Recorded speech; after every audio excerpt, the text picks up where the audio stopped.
بسم اللہ الرحمن الرحیم۔ اور یہ والی روایت جو اب ہم کرنے جا رہے ہیں یہ بھی ہمارے معاشرے میں جو دم درود اور اس طرح کی مختلف چیز ہے اس کے حوالے سے بہت اچھی اور ضروری ایک پیغام ہے۔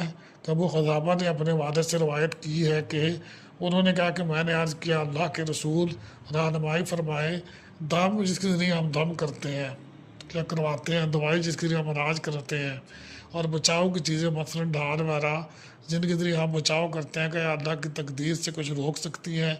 آپ صلی اللہ علیہ وآلہ وسلم نے فرمایا کہ وہ اسباب اختیار کرنا بھی اللہ کی تقدیر میں سے ہے۔ اب دیکھیں کہ سند و ضعیف ہے لیکن پیغام کتنا واضح اور بالکل کلیئر ہے کہ ہمیں یہ اسباب اپنانے ہیں، کیونکہ یہ بھی اسی کا حصہ ہوتے ہیں۔ یہ یوں سمجھ دیں کہ اللہ تعالیٰ کے ازلی اور ابدی علم کے اندر یہ چیز ہے کہ انسان چیزیں کرے گا، زبردستی کوئی نہیں ہے اس کے ساتھ۔ یہ ذہن پھر بار بار میں بتا رہا ہوں، اس کو اپنی جو اختیار ہے اس کا استعمال اچھا برا کرے گا، اس کا انجام پھر دنیا اور آخرت دنیا میں ہو یا نہ ہو، آخرت میں لازمی دیکھے گا۔